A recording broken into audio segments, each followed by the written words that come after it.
Right, let me tell you about my week.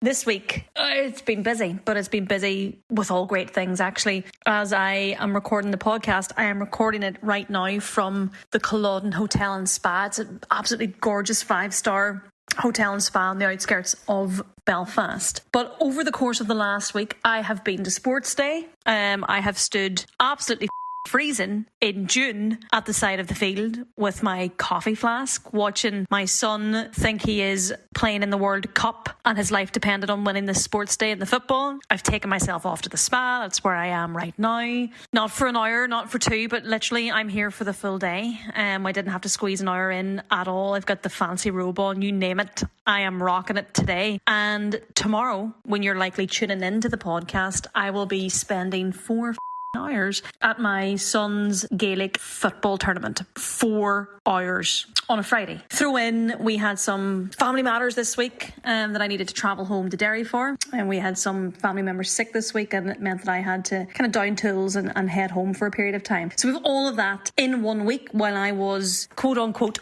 working, and not 1 second of any of that did I have to ask for permission for. Not 1 second of any of that did I feel guilty about, and that is what this episode is about this week. I want to talk to you about freedom. Proper freedom, not the glossy textbook version of freedom that they will try and sell you. Because here's what I've noticed. A lot of you who are listening and tune into my content every single week, you don't actually want a property business. Not really. You don't really want a property business. But what you do want is a property, or certainly what a property business can give you. And there is a difference. And I want to get into that on today's podcast episode. Most people think freedom is about money. More freedom. Simple as that. So then they end up chasing the bigger salary. They chase the promotion. They go after the bonuses. They climb the corporate ladders and they look at the shiny penny. And then when they get it, that shiny cage just gets nicer. But it's money that you can't spend. So that bigger salary, that promotion, that bonus, it's money you're not spending because you're chained to a desk. So it's just a higher class of being trapped, just a higher level. And listen, I should know all this. I was a financial analyst for the New York Stock Exchange. It was very good money. They were very smart people. It was, all the bells and whistles. But what did that job give me? That job gave me, it gave me permission-based living. I had to ask to leave early. I had to book holidays months in advance and pray that they were approved. I would sit in meetings after meetings after meetings that could have been a email while my actual life happened somewhere that I wasn't. That's not freedom. That's a job. And a job, no matter how well it pays, is a thing that you can never really quit. The day you stop, the money stops. The salary stops. So let me ask you something, and I want you to be honest. Nobody's listening to your answer, I swear. How many of these things have you done?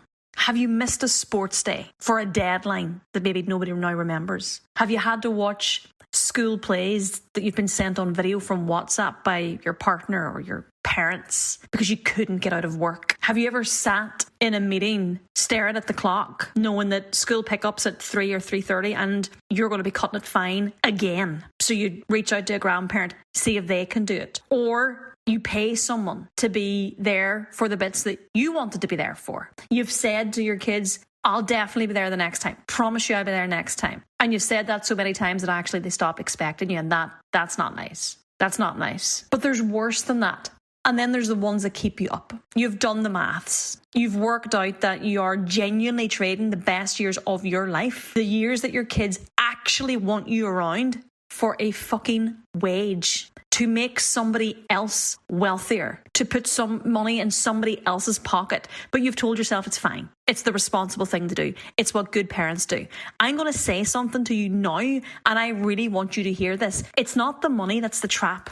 It's not. It's the trade-off. You're trading time you will never, ever, ever get back. And nobody on their deathbed is asking for one more day at the office. Nobody. And people get it wrong. Let me be clear. A lot of people will leave their jobs and then they just build themselves a new job. A worse job. One with no sick pay. One with a place where the boss is actually worse because the boss is you. You're up at 6 a.m, you're down in tools at midnight, you're glued to your phone, you're terrified that if they take the foot off the gas at all, it all falls apart. That's not freedom. That's not freedom. That is unemployment under duress. A freedom business is one where the thing that makes the money doesn't need you to sit in a chair for it to work. It doesn't need you bound to the desk. Property sourcing is that. You are the middle person. You find the deal. You build the relationship. You bring the investor and you put the opportunity together. You're not the landlord who's up at 2 a.m. over a leaking pipe. You're not chained to a desk and you're not chained to a rota.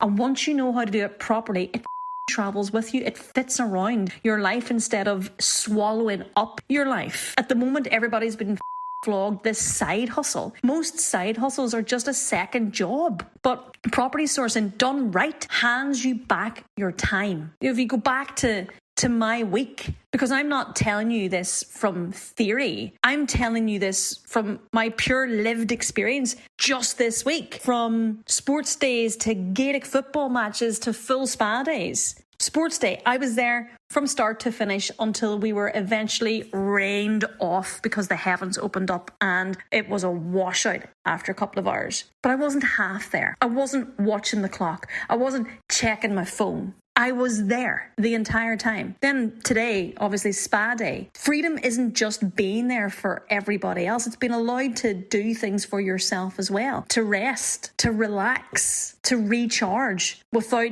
this dreaded anxiety in your stomach about the work that's piling up while you're not sat in your desk. Tomorrow, Friday, whenever you're listening to this, I will spend 4 hours. I'm not delighted about that, but hey ho, I've got the option. 4 hours watching my son play football again. Do you know how many parents would give anything for that and they can't because their job won't let them? 3 big things this week. 3.